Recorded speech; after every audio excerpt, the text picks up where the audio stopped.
Bien.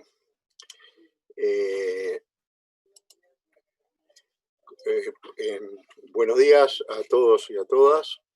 Iniciamos el seminario Impacto de la COVID-19 en el Estado de Derecho y sus desafíos. Quiero expresar en nombre de la Corte Interamericana de Derechos Humanos un saludo a todos y todas las personas que nos están acompañando esta mañana, especialmente a los y las panelistas en este seminario. La Corte cierra un ciclo de seminarios convocado para oír voces de distintos sectores respecto a la vigencia y riesgos para el Estado de Derecho y los derechos humanos en situación de pandemia. En primer lugar, en nuestra solidaridad con las víctimas fallecidas o que sufren este virus y las múltiples víctimas que sufren las consecuencias económicas, sociales, afectivas, etcétera, y especialmente a los grupos vulnerables que siempre son los más castigados en estas situaciones de emergencia.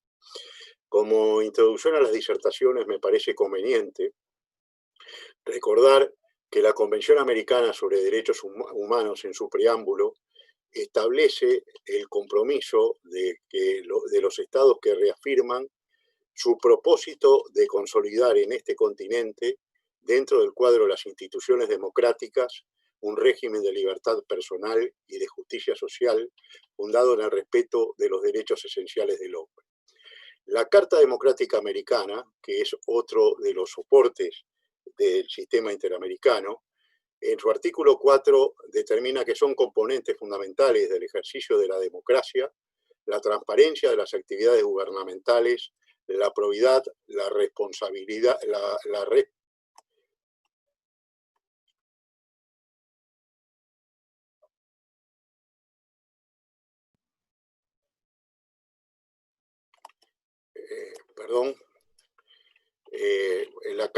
Carta Democrática Americana señala son componentes fundamentales del ejercicio de la democracia, la transparencia en las actividades gubernamentales, la probidad, la responsabilidad de los gobiernos en la gestión pública, el respeto por los derechos sociales y la libertad de expresión y de prensa.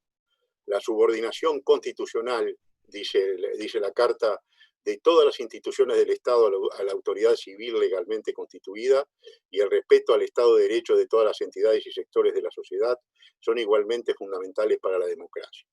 Creemos que en estas dos normas están señalado el compromiso del sistema interamericano con el Estado de Derecho y con el respeto de los derechos humanos, definiendo claramente el tema de la subordinación de la autoridad civil a la norma constitucional y a la norma de derechos humanos como el elemento capital y fundamental de la definición del Estado de Derecho.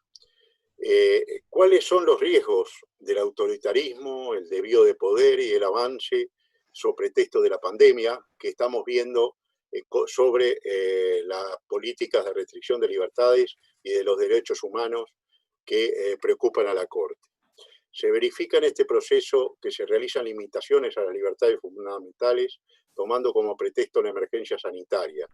Esas restricciones deberían ser estrictas y no justificarse, por ejemplo, restricciones indebidas a la libertad de expresión.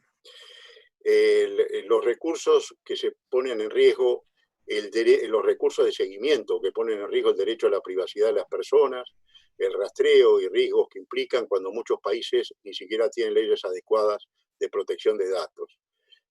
Los problemas con la información, la desinformación, la criminalización de la protesta y los ataques a los periodistas que tratan de difundirla.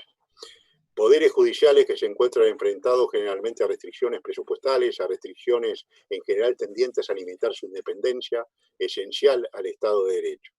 La terrible crisis económica que manifiesta las debilidades del sistema de producción y distribución de la riqueza imperante, la existencia de extensísimas capas de personas vulnerables, el fenómeno del informalismo, de personas a las que el aislamiento social les impide ganarse la subsistencia cotidiana, especialmente en América Latina, la región más desigual del planeta, donde estudios recientes indican que durante la pandemia se ha multiplicado la concentración de la riqueza.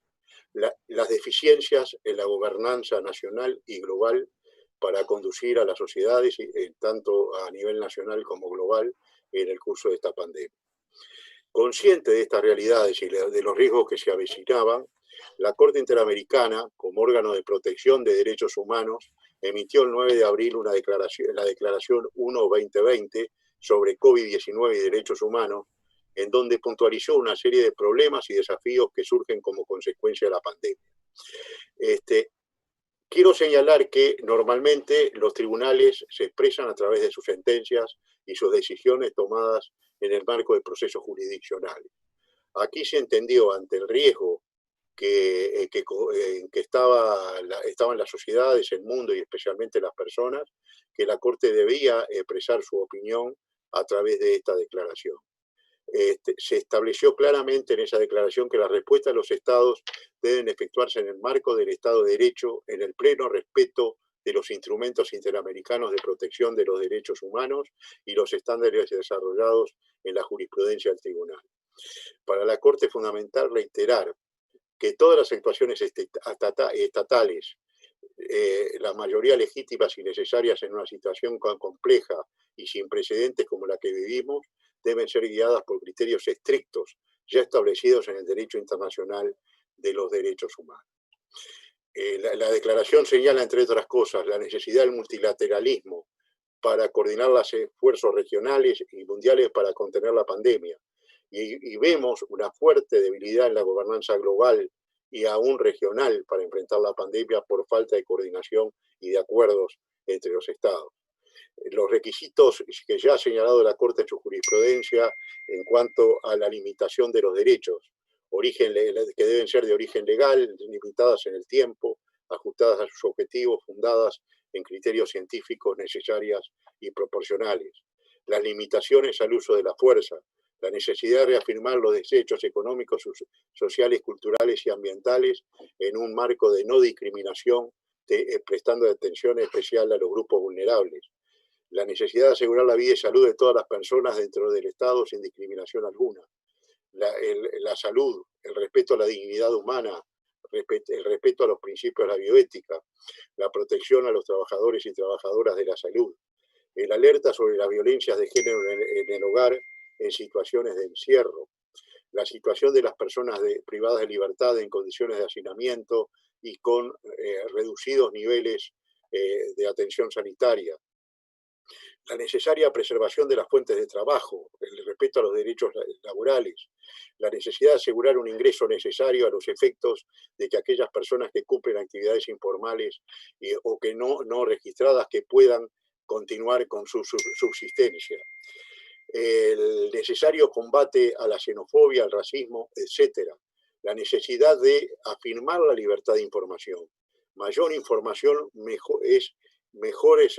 suministra a las personas y a los gobiernos inclusive mejores herramientas para combatir la pandemia. La necesidad de asegurar el acceso y la libertad en Internet.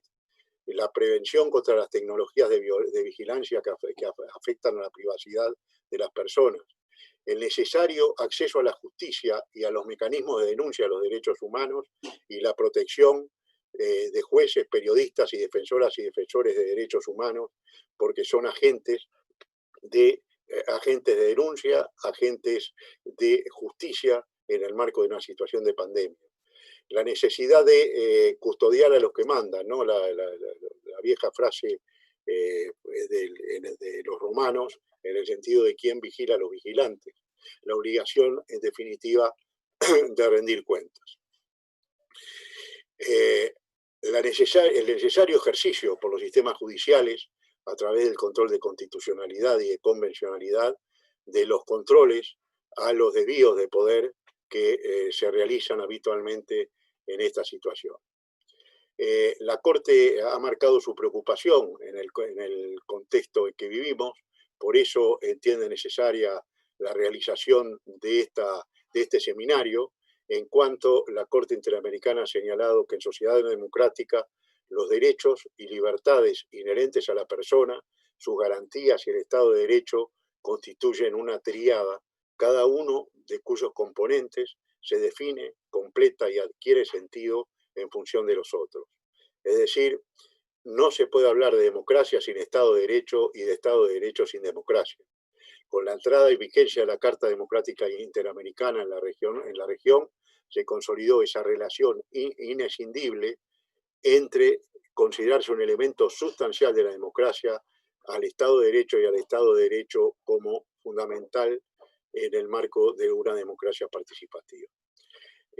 Hacer efectivos estos enunciados sabemos que es parte de la realidad de la realidad cotidiana de América Latina y de los conflictos y las cuestiones cotidianas que se dan en la región, vuelvo a repetir, más castigada del planeta por la cuestión de la desigualdad. Señalo la preocupación, y con esto voy cerrando mis palabras, sobre el mundo post-pandemia.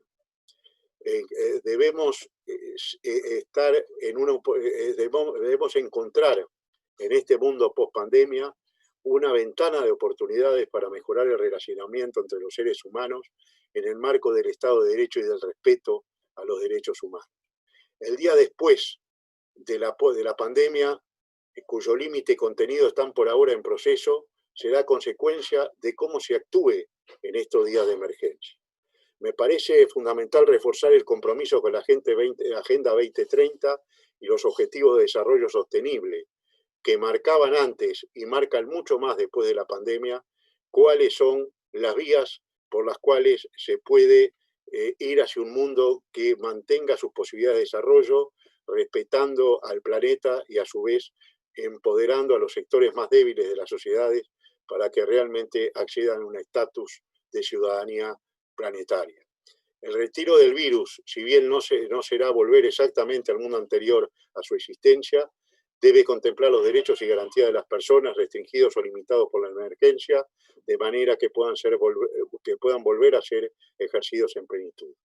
Vuelvo a repetir, entiendo que es una ventana de oportunidad para un mundo más solidario, justo, y en que el progreso científico se desarrolle equitativamente, de modo de disminuir las brechas que separan a los seres humanos fundados en razones de discriminaciones múltiples y muchas veces superpuestas, raza, género, pobreza, edad y a veces nacer en un país y no en otro.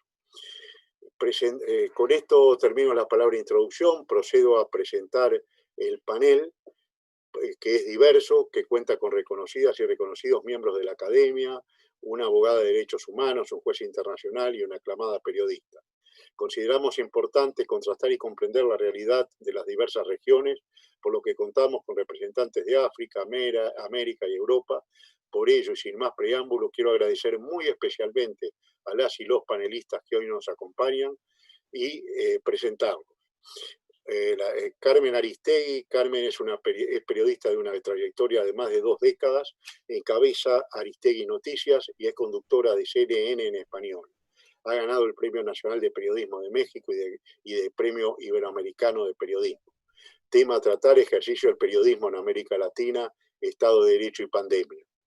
El juez Edward Asante es presidente de la Corte de la Comunidad Económica de Estados de África Occidental, tiene una larga carrera judicial que lo llevó a ser juez de la Corte Suprema de Ghana y de la Corte Regional del Oeste de África. Lamentablemente, el juez Asante no va a poder acompañarnos al día de hoy debido a que la pandemia ha cobrado la vida de un ser querido. Desde la Corte Interamericana quisiéramos hacerle llegar nuestras más sentidas condolencias. Lo acompañamos en su dolor y esperamos que pueda encontrar tranquilidad en estos momentos tan complejos como los que vivimos.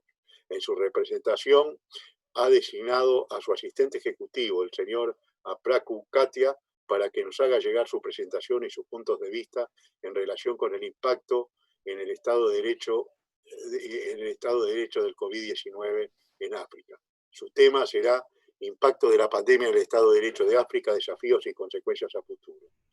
Jennifer Robinson es una abogada de derechos humanos y fundadora de Berta Justice Initiative. Ha litigado en la Corte Internacional de Justicia y en procedimientos especiales de Naciones Unidas y su especialidad es la libertad de expresión y el medio ambiente.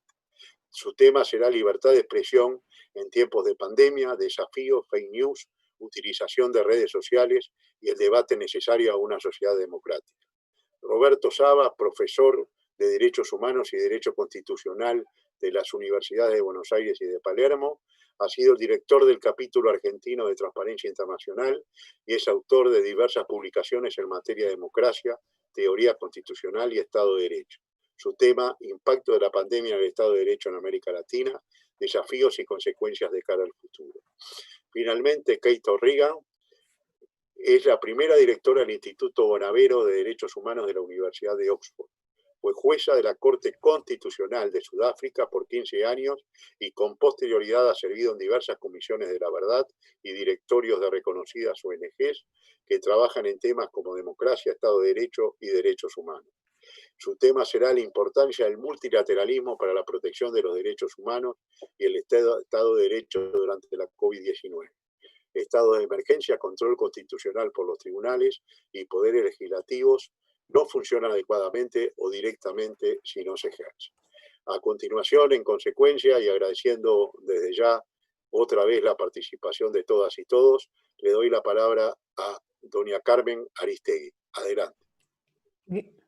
Gracias, juez. Gracias al juez Ricardo Pérez Manrique por esta presentación.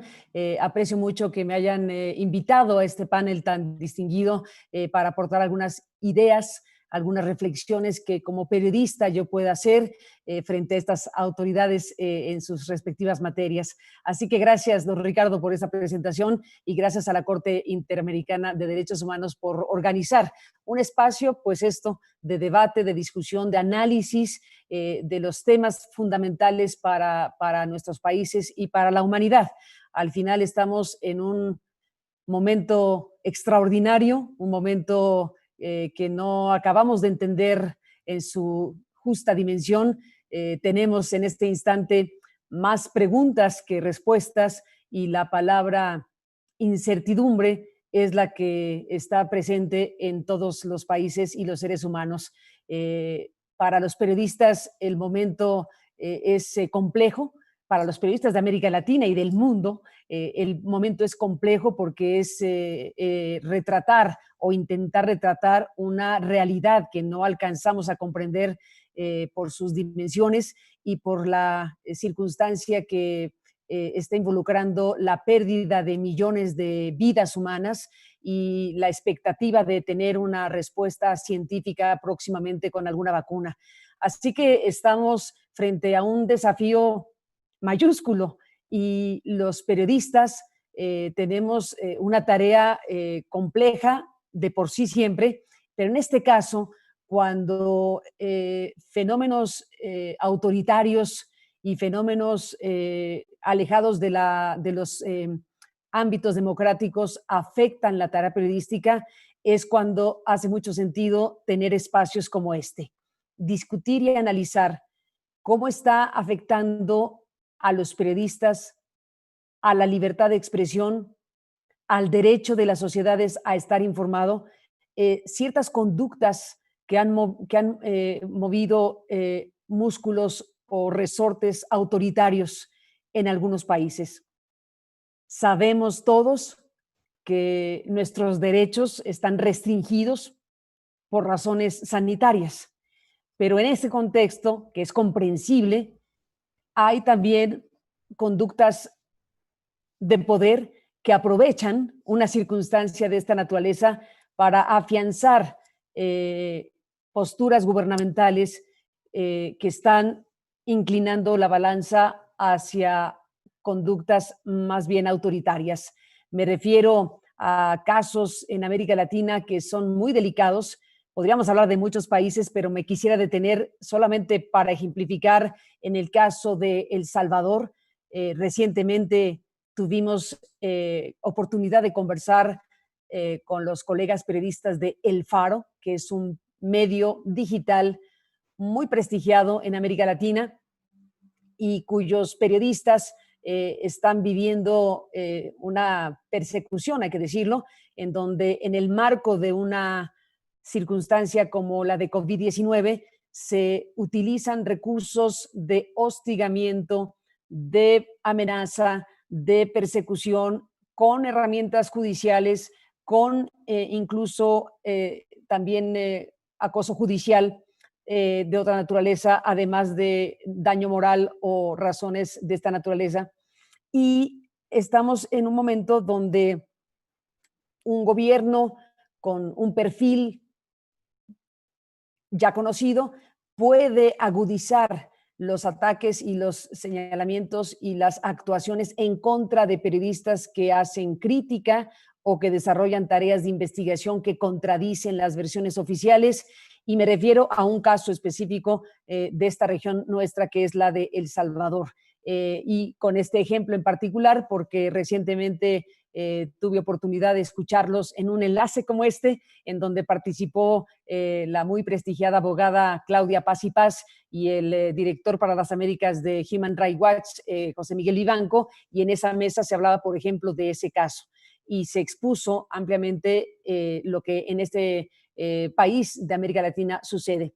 Está, por supuesto, una circunstancia muy delicada por la que atraviesa Nicaragua de tiempo atrás, y que con un contexto pandémico como este, las actuaciones de la autoridad y del gobierno, en este caso nicaragüense, han agudizado la situación comprometida de periodistas que a lo largo de estos últimos años han sido encarcelados. Hay redacciones de medios como El Confidencial de el periodista Carlos Chamorro, que han sido tomadas las instalaciones periodísticas y las redacciones por un régimen que se comporta de manera autoritaria, y en la mezcla de situaciones preexistentes con el momento del COVID-19 y una situación extraordinaria, no solo no se resuelven, sino se agravan y se agudizan.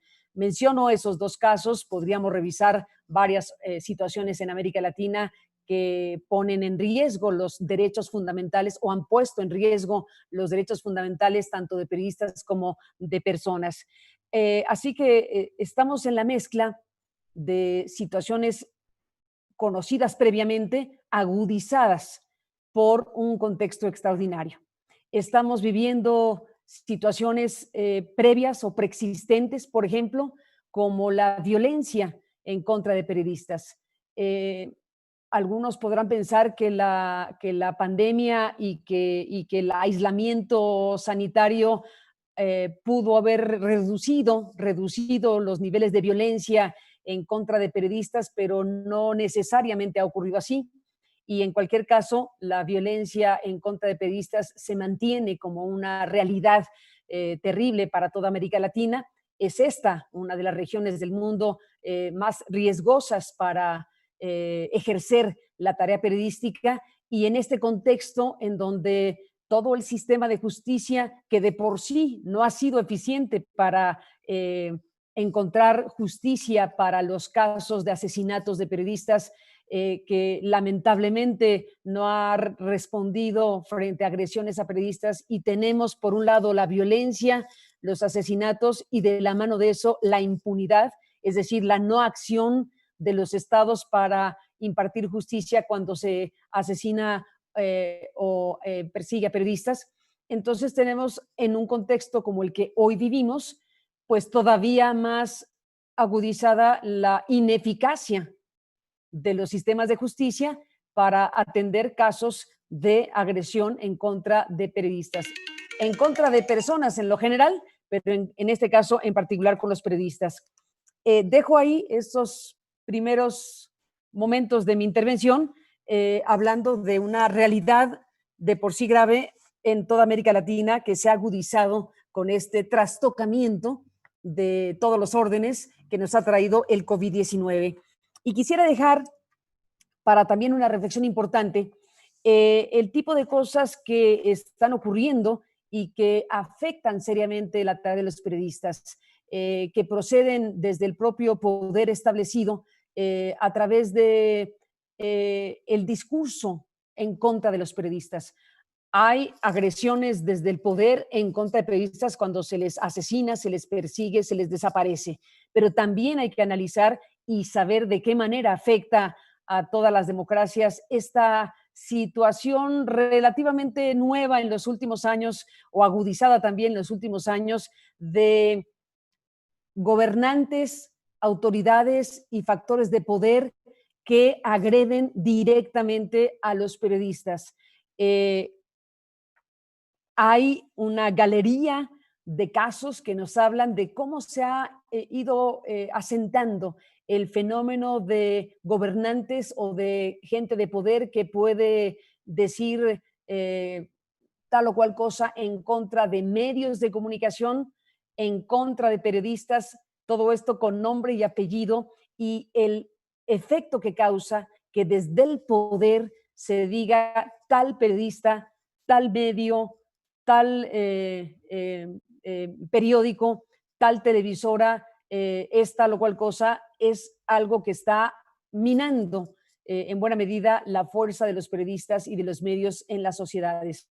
Tenemos, por ejemplo, por hablar de un caso clarísimo, que es el presidente de los Estados Unidos, Donald Trump, que ha llegado a decir que los periodistas o los periodistas críticos son enemigos del pueblo. Bueno, ese es un caso y podemos ir sumando varias declaraciones y varias campañas incluso en contra de periodistas en el mundo, y América Latina pues tiene varios casos que también reflejan este fenómeno. Si algo pone en entredicho el valor del periodismo y de los medios de comunicación es cuando se agrede o se pone en duda su honorabilidad, su prestigio, su criterio, los ataques con efectos reputacionales o las campañas para dañar reputacionalmente a los medios, es algo que se ve todos los días, no solamente desde instancias directas de poder, presidentes diciendo cosas como estas, o redes sociales que han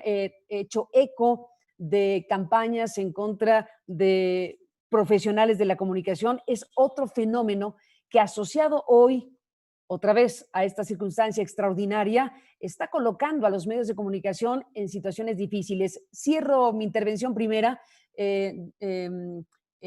don Ricardo, con el informe que presentó recientemente el Instituto Reuters, que es un instituto que mide y analiza a los medios digitales a nivel internacional con una interesante metodología. Bueno, presenta ahí el quién es quién de los medios digitales, digámoslo de esta forma, pero en su análisis reciente, el informe más reciente, apunta a este fenómeno del ataque directo de instancias gubernamentales y líderes políticos en contra de los periodistas y de los medios de comunicación como algo que está afectando en buena medida los niveles incluso de audiencias y los niveles de seguidores y de público de los medios tradicionales o de los medios formalmente establecidos.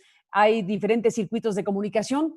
Hay circuitos de comunicación formales y establecidos que podemos reconocer con nombre y apellido, tal medio, tal periódico, tal periodista, y hay un universo enorme de comunicación muy valioso, pero también muy inquietante, que tiene que ver con las redes sociales. Y ahí también ocurren muchas cosas de las cuales también se hablará en este panel.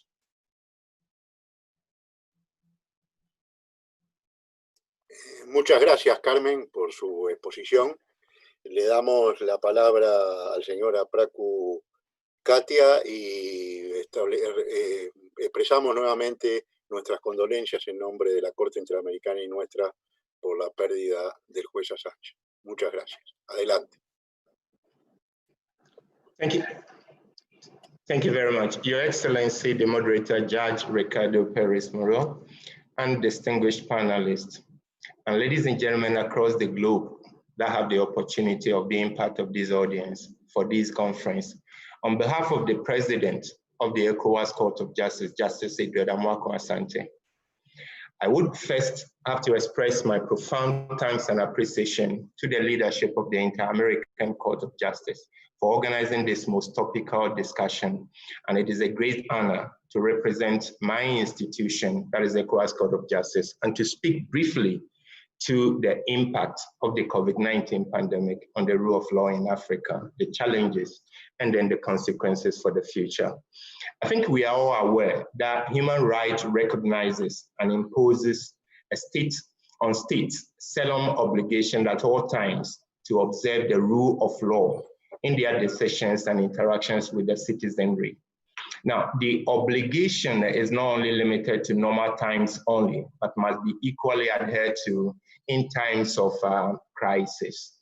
It is obvious that the measures taken during the the period of crisis may, to some extent, disrupt the strict observance of rule of law.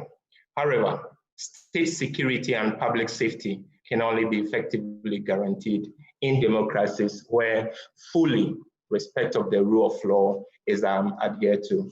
Even in genuine cases of emergency situations, the rule of law must prevail. Now, the notion of rule of law, because my topic is to talk about how the COVID-19 has actually impacted on rule of law.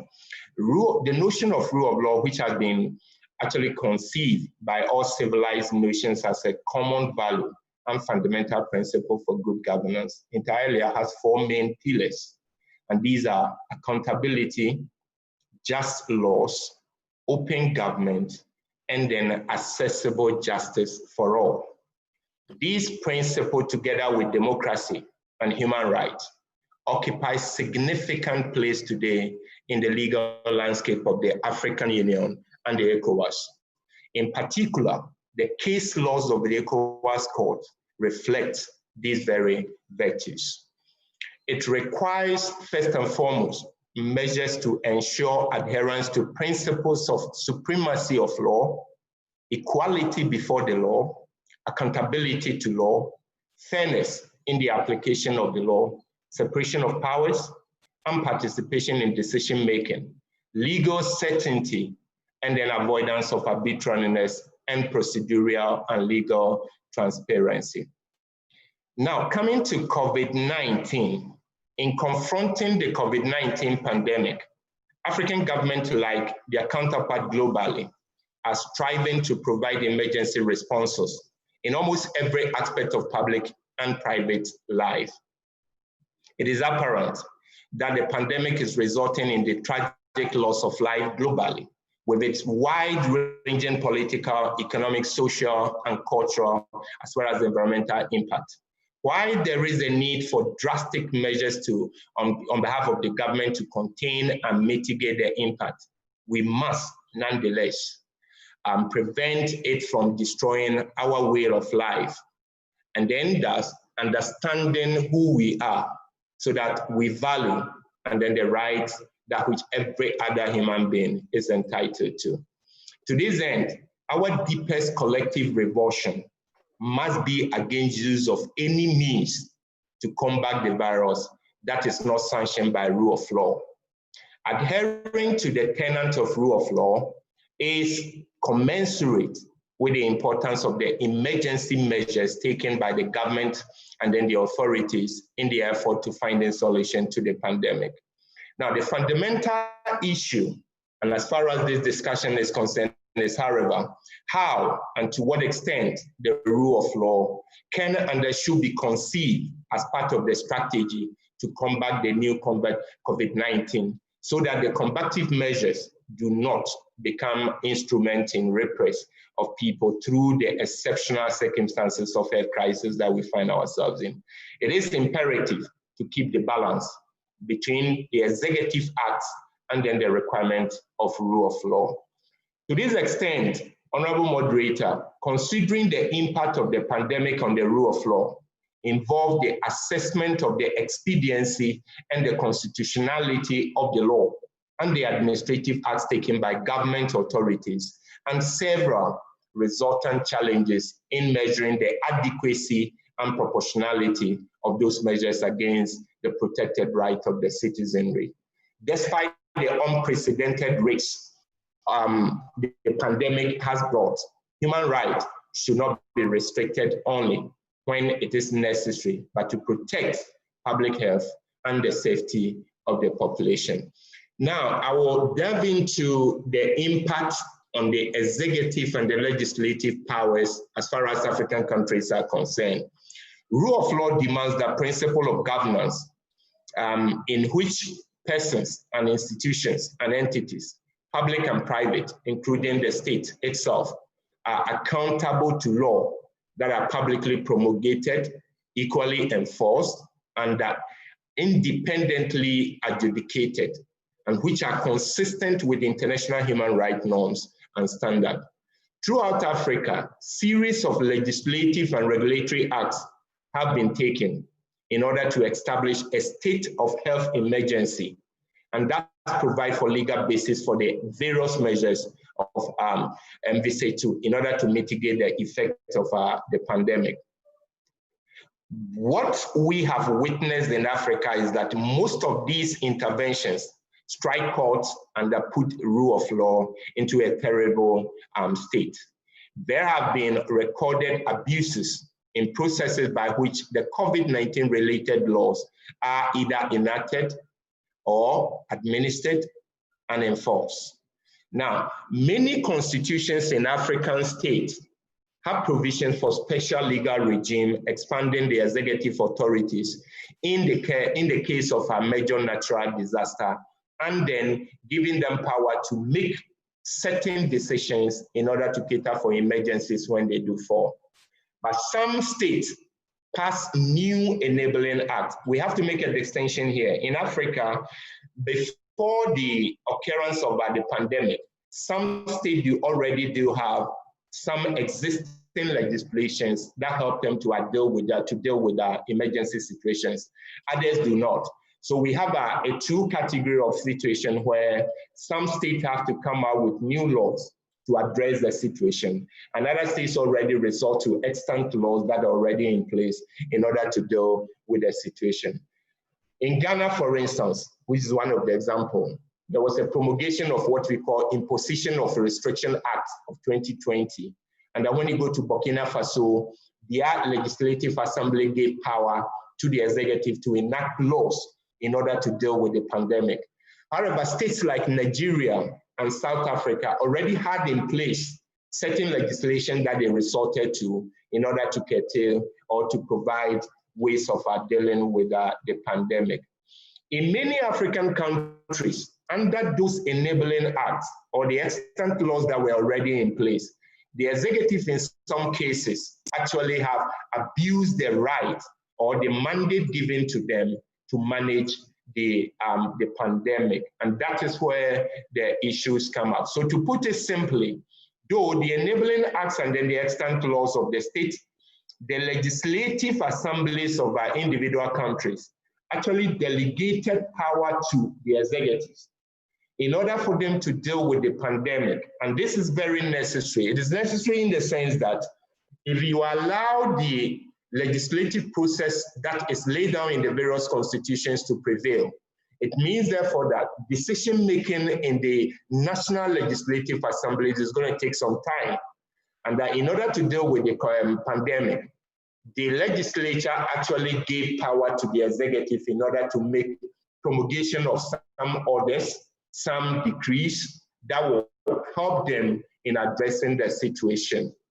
But what we have experienced in most of the African countries is that executives have sidestepped and sacrificed the principle underpinning rule of law in order to attend to the emergency that is needed for attacking the pandemic. And in most cases, in those dealing with the citizenry, the executive have gone overboard. And then at the end of the day, they step on the right of the citizenry. And these measures have triggered various reactions because while their objective, that is the right to health, is given constitutional rank, they carry the risk, whether real or potential, of infringing on the fundamental right and the civil liberties, thereby compromising the rule of law. And such violations deserve all more consideration in the measures taken in the lockdown processes. Now, I will come to where the executives actually have taken certain actions that strike court in the human rights of the citizenry. Now, if you look at the effect of which is the suspension, if you look at ECOWAS sub-region, one of the pillars of the ECOWAS sub-region is free movement of people across the sub-region. However, because of the COVID, almost all the states members of our ECOWAS actually shut up their borders and then the airspaces. So free movement of people across borders actually was impossible. Many African governments are using the virus as an excuse to push authoritarian laws under the guise of state of emergency. And this has allowed governments across Africa to make arbitrary arrests of political critics and dissenters and put them out of compliance with their international obligation and their own constitution. And I think as Carmen, who is a journalist, rightly pointed out, such dictatorial tendencies of government in trying to combat the COVID, in arresting or in abusing the rights of the citizenry is not sanctioned. And this has allowed governments across the whole of Africa, whereby dissenters and then other people who are not towing their line are being arrested. In many instances, it has been alleged that the security agents enforcing the orders resorted to arbitrary punishment and degrading and human treatment on the violators of the lockdowns that were put in place. Now, I will look at specifically the impact on freedom of expression and assembly. Now, most African leaders are using the virus to curtail freedom of expression and by using the state of emergencies being declared and then used as an excuse for leaders to push authoritarian forms of governance. And the emergency powers enable government to restrict the right of the citizens without limit and oversight. Now, the executives have using these powers to silence dissenters and then limit free speech and then rights that are protected under the respective national constitution and international human rights that they are signatories, like African Charter and International Convention of Political Rights, and then Universal Declaration of Human Rights. Now, when you come to right of journalists, and as I've already said, I think Carmen has already hammered on that point, and then canvassed that argument in that support. Part of these measures taken by African leaders are intended to prevent misinformation from spreading along with the virus. However, it has been used mainly by the operatives of the government to arrest people spreading ideas critical of the government. So we have instances of journalists who have been arrested and some even prosecuted for spreading false news about the virus on social media. Typical example is journalist Yassib Shimelis, who was arrested in Ethiopia. And then in Nigeria too, we have some journalists who have been arrested and arraigned before court. There's a mobile court in the federal capital who sentenced some of the journalists for flouting some of these government directives.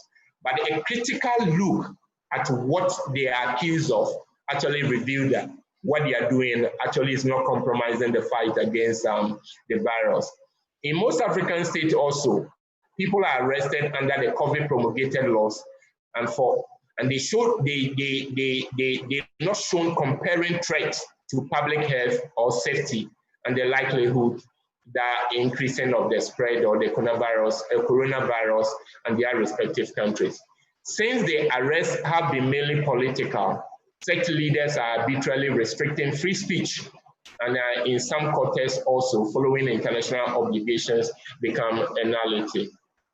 Now I will look at one of the pillars of rule of law, that is the access to justice, and then I will look at the impact of the judiciary, impact of the COVID-19 on the judiciary and the rule of law. Rule of law requires that justice be delivered timely by competent, ethical, and independent representatives and neutrals who are accessible and have the adequate resources.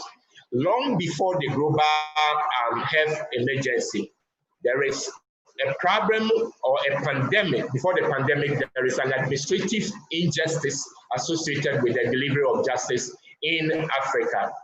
And these comprises of infrastructure inadequacies, dilapidated facilities, and then backlog of cases. And then we also have judicial independence, and then lack of judicial courage, and then poor budgetary allocation, and then lack of information technology skills, especially on the part of the judiciary staff, among others. And those things have actually slowed down the justice delivery system. Overcoming the above mentioned problems before the advent of the COVID actually was virtually impossible. Then, all of a sudden we have the coronavirus.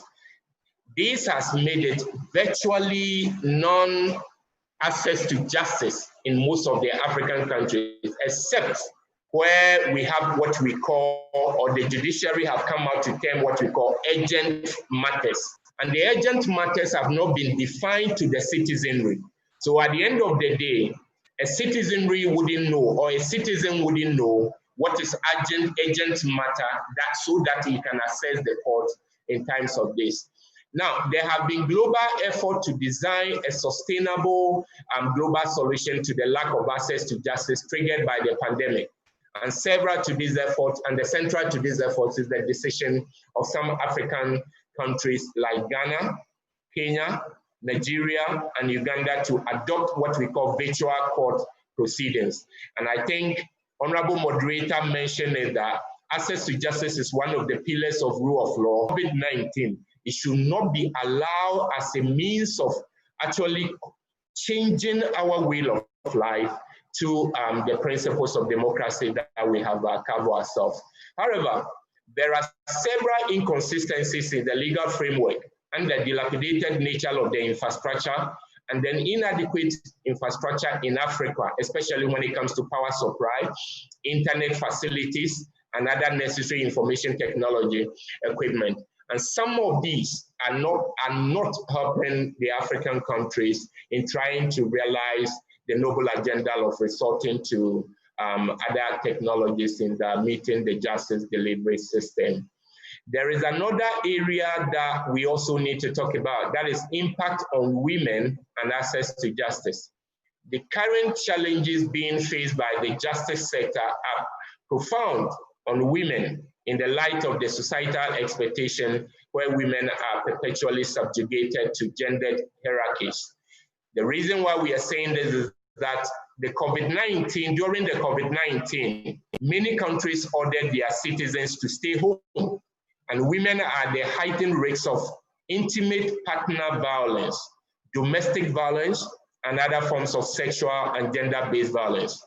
Unfortunately, most gender-related cases are not considered as part of the urgent matters when they do happen for an individual victim to resort to the court in order to seek redress. And that can be heard expeditiously if you don't have a judicial system that in those matters that hear those cases expeditiously, then the people who are affected are actually at a disadvantaged state.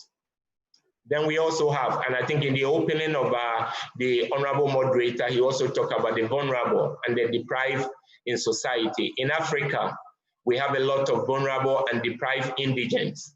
And the COVID-19 has had some immeasurable impact on the life of these vulnerable and the deprived indigents. Equality before the law is one of the principal tenets of the rule of law. But measures taken to prevent the COVID-19 have also had a profound effect on socioeconomic rights, overwhelmingly on the vulnerable and then the deprived indigents of Africa. The significant restriction to usual social and then business activities, including access to markets, farms, public places of worship, public gatherings, including weddings and funeral ceremonies, negatively impact on the economic and social lives of the average people. And then contact tracing has also impact on the people's right to privacy. And then there has also been a massive increase in food insecurity and hunger, which were already at a very high rate before even the advent of the COVID-19. And the closure of schools risks of disadvantaging a generation of learners and increasing inequality in educational outcomes. And then the phase of reopening also in most of the societies in Africa has been seriously contested. There are uncountable water-stressed communities and general sanitation and access to water. And these are suboptimal in poor communities. Livelihoods and then food system have been disrupted. And there is a growing evidence that other health care services and programs, including HIV, TB, sexual reproductive health care, and the others are being adversely affected. Judge Moderator, in concluding, I would like to also talk about some positive aspect of the pandemic on the rule of law as far as Africa is concerned.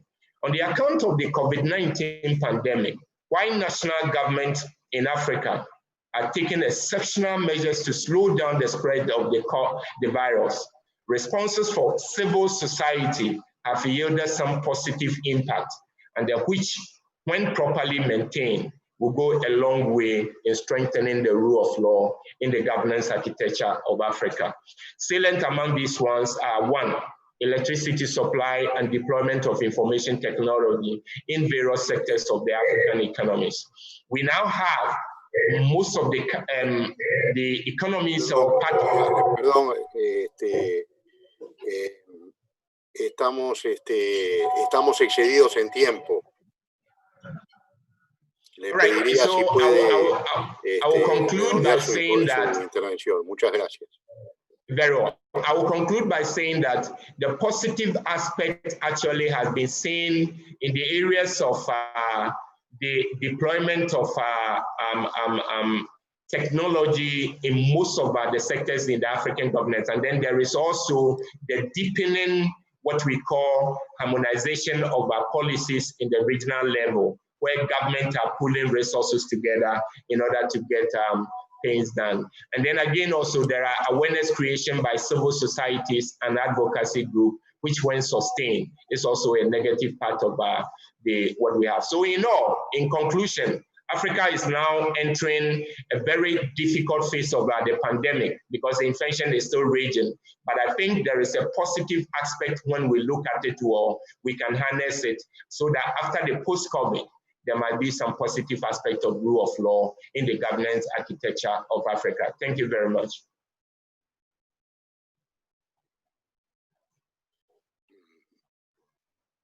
Muchas gracias al señor representante, ha sido muy interesante su exposición.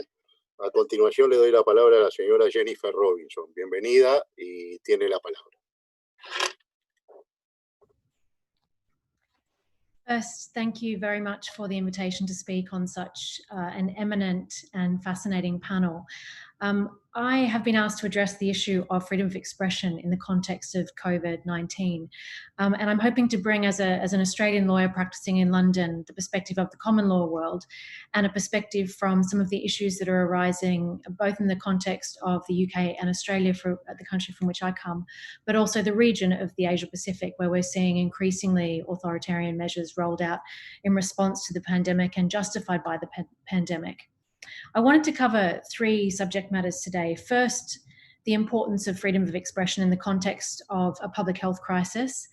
Second, to revisit, given the limitations and the state of emergencies that are being rolled out, the various measures that are being used to infringe upon freedom of expression around the world, the importance of a human rights analysis when we look at limitations on the right to freedom of expression. And finally, some of the issues that we're seeing come up around the world that I'm certainly seeing with my journalist clients, many of which are the same as what we've heard from Carmen, looking at the ways in which new coronavirus laws are being used to restrict the right to protest, gagging doctors and journalists from properly reporting on COVID-19 and developments in COVID-19, and particularly looking at two issues of interest that I think have definitely affected my work among those of my journalist clients, which is restrictions on open justice and the ability of journalists to do their work in monitoring courts, and also the rollout of new laws around disinformation and monitoring and restricting what information can be shared in the context of this crisis. So first, a few words on the importance of freedom of information. The UN published a report in April this year entitled COVID-19 and Human Rights. We are all in this together. And of course, it emphasized the importance of a human rights response to this crisis, how important considering human rights are in shaping the pandemic response, because responses that are shaped by and with respect for human rights result in better outcomes in beating this pandemic, ensuring healthcare for everyone and preserving human dignity in the process. Of course, freedom of expression and the associated right to receive information are so important in the context of a public health crisis because we need to be able to look for, receive and share accurate information about COVID-19 to ensure that the community can be kept safe and people's lives are saved.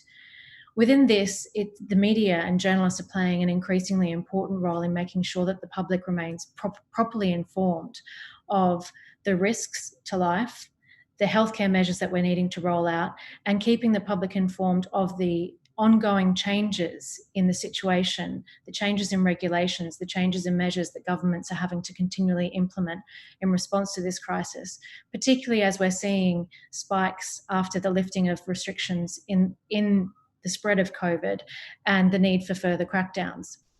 I think what we've also seen is the importance of and the dangers of disinformation in the context of this public health crisis.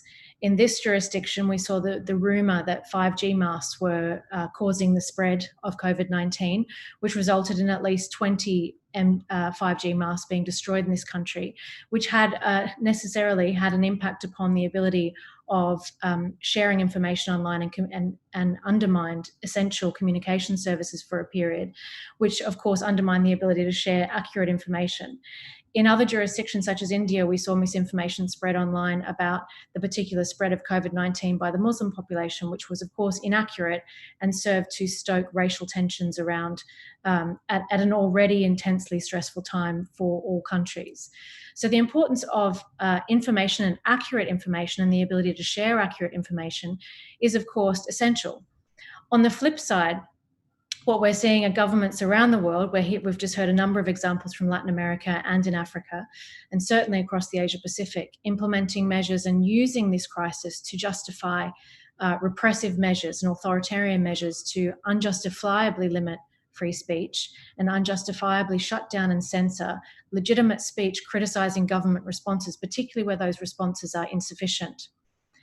So when we talk about limitations on freedom of expression, I think it is also important to note that, of course, in times of national crisis, governments are entitled to impinge upon our right to freedom of expression.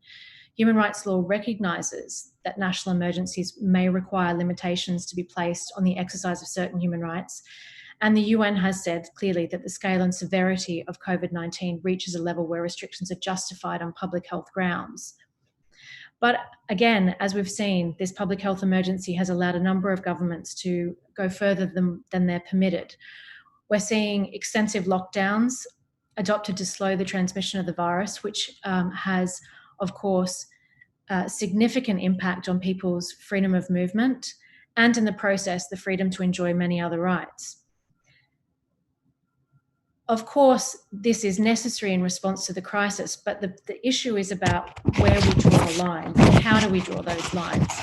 We're seeing around the world measures to control the flow of information and the crackdown of freedom of expression, arrest, detention, prosecution, persecution of political opponents, journalists, doctors and health workers and others for allegedly spreading fake news, for criticising government responses, and increasingly aggressive cyber policing and increased online surveillance with tracking devices and the like designed to try to mitigate the spread of COVID.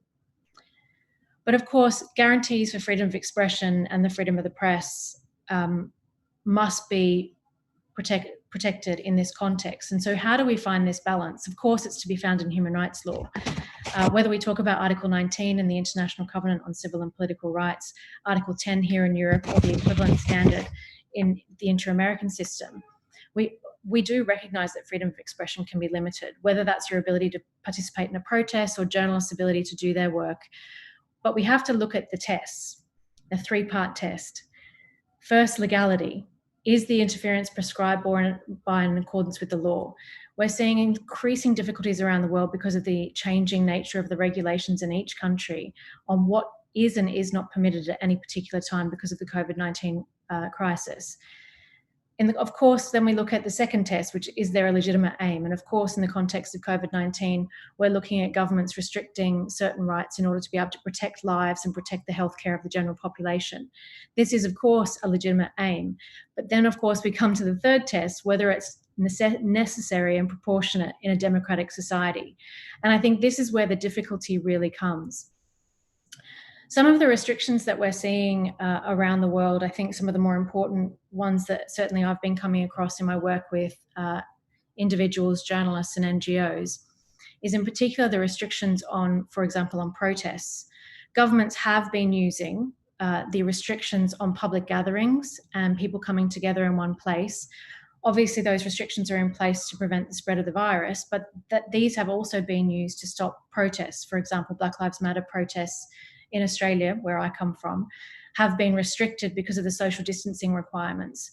Now, of course, this is justified, but in the context of the lifting of restrictions and the fact that you've now got, at least in Australia, thousands of children attending schools, thousands of people attending shopping malls, there's a real question about whether the ban on large gatherings of people for the purposes of protests continue to be necessary in a democratic society with the changing nature of the restrictions with respect to COVID. What we're also seeing are increasing fake news restrictions. So particularly across the Asia Pacific, to give you some examples, there's been a number in Bangladesh, for example, dozens of cases have been filed against doctors, journalists, and others, and arrests under the Digital Security Act for allegedly spreading misinformation about COVID or criticising the government's response. Journalists, human rights defenders, and health professionals have reported harassment, reprisals for complaining about the denial of healthcare, inadequate facilities, or irregularities in relief distribution. In Indonesia, there's been reports that at least more than 50 people have been investigated under criminal defamation laws for allegedly spreading fake news on the pandemic, including a number of men who were arrested for posting a message on social media claiming that an area in a particular city had COVID cases after the government sprayed disinfectant there. So again, this is important information that ought to be conveyed to the public, and people are facing prosecution and arrest for having shared this information. I think it's important to think about the ways in which we think about regulation of disinformation. And perhaps one example, at least from the inter-American context, from the Latin American context, which I think is important. I think there's an inherent difficulty if we talk about fake news and disinformation laws, about ensuring that we can regulate the spread of false information in the context of COVID, which could cause significant harm to public health, and it not being used in a way that could unduly censor public interest discussion about the legitimacy of government responses and the way in which governments are responding to the crisis. I think there's an interesting example in Brazil where we're starting to get to a piece of legislation that might in fact address this balance between the need to limit free speech but also not overly restrict it. In Brazil, there's a new disinformation law that's being introduced, which is designed to prevent fake information, harmful fake information being shared online. I think it's important because the difficulty about disinformation is what is the truth, who decides and who determines what is accurate information. Now, of course, if we think about the philosophy of free speech, we talk about the free marketplace of ideas, and that makes an assumption that untrue statements should be tolerated because in the end, the truth will drive out falsity. And of course, that's the basis for the First Amendment and sort of the robust approach to free speech that at least in the US, under the US Constitution, you wouldn't and you cannot criminalize information that is shared without malice, false information that is shared without malice. But of course, when we're seeing the widespread disinformation on, for example, on Facebook and other large platforms like that, that has the capacity to cause significant harm, we need to think about how we get at that. And in Brazil, they've introduced an interesting law which applies only to postings, internet providers that have a certain level of turnover, so over $15 million, which looks at larger platforms like Facebook. It ensures that there are independent fact checkers with an independent authority. And rather than having the information removed altogether from the internet, it's where those posts are shared and viewed by more than 5,000 people. If the information is those posts that are shared to more than 5,000 people must be independently verified.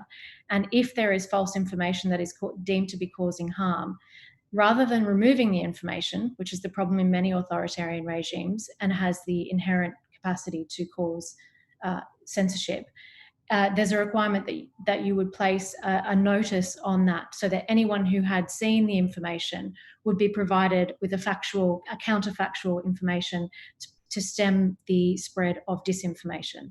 So in a sense, it's rather than censoring, it's countering disinformation with more factual information. And I think that's probably one of the more interesting legislation we're seeing around the world that perhaps provides a different approach and an approach that's more consistent with free speech. One of the other areas that I think has been certainly a big issue in the context of COVID in this jurisdiction and in other common law jurisdictions is the issue of access to justice and open justice in the context of COVID. Of course, with the COVID regulations, we've seen the restriction on public gatherings and restrictions on the use of public buildings. And I'm not sure what's been happening in different jurisdictions, but here it's prevented public hearings. It's had to move the operation of justice in the courts often to an online context where both judges and the parties are sitting remotely, as we are now on Zoom, to determine cases of public importance. Now, that has obviously has placed a restriction on the ability of journalists to properly cover, the ability of the public to attend and properly scrutinise how justice is being done in our court systems, and importantly, the ability of journalists to be able to access courts, to be able to report. Because, of course, the media plays a fundamental role in the safeguarding of open justice and properly communicating to the public what's happening in our court system and holding judges to account by making sure that their decisions are properly scrutinised. The restrictions on access to public buildings in this jurisdiction, journalists were subject to an exemption, which meant they were deemed essential workers, which meant they were still able to attend public hearings and sit in the public gallery to be able to report, which did not apply to the rest of the public.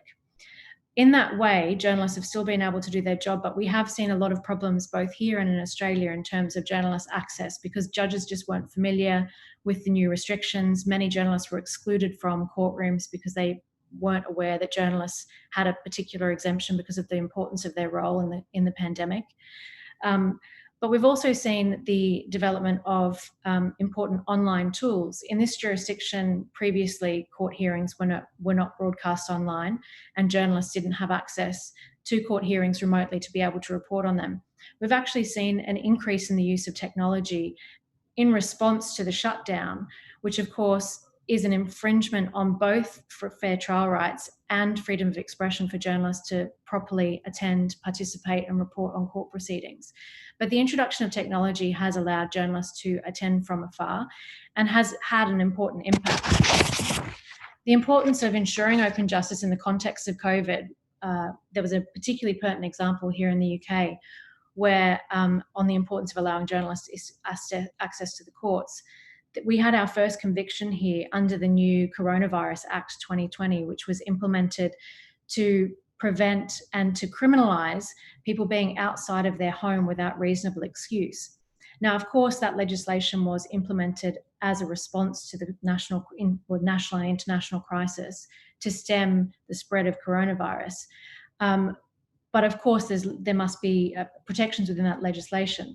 And the first conviction of a person for having left their home without reasonable excuse was a woman called Marie Dinu. Of course, no one knew this case was happening because the courts were all shut down. There was no online system for notification of what had happened. And the only way that journalists and the public learned that the first prosecution had happened was because the police put out a press release after the fact. As a result of that, a journalist went and investigated the case with one of my colleagues, a lawyer at Doughty Street, and they determined that, in fact, the person had been wrongfully convicted, no offence had been committed, and her conviction was later quashed. That investigation led to the entire coronavirus regulations being rehauled and a number of convictions across the country being overturned. So the fact that the press was not aware that this happened, that this woman was convicted effectively in secret without proper scrutiny, was one of the sort of the downsides of, I think, the changing regulations around coronavirus. But I do think that the introduction of technology has had a positive impact on the ability of journalists to be able to properly cover hearings.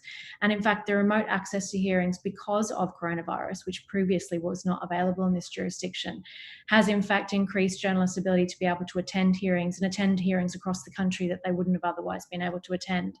So I think that's a really important positive development for both in terms of ensuring the proper role of journalists and access to justice, but also the positive developments in response to the pandemic with the increase in use of technology, which has facilitated journalists' ability to properly keep a watch on our courts.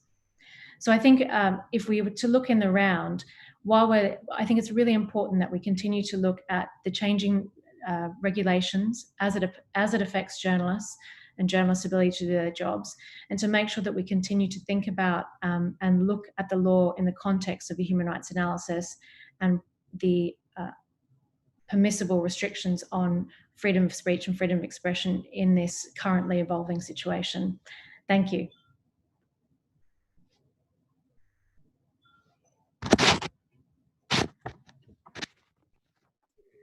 Muchas gracias por su exposición, muy interesante. Tengo el gusto de darle la palabra al doctor Roberto Saba. Adelante. Bueno, muchísimas gracias, juez Pérez Manrique. Muchas gracias por la invitación y la verdad que un honor compartir panel con prestigiosas y prestigiosos colegas. Bueno, a mí se me invitó a reflexionar sobre el impacto de la pandemia sobre la democracia en América Latina y sus consecuencias para el futuro.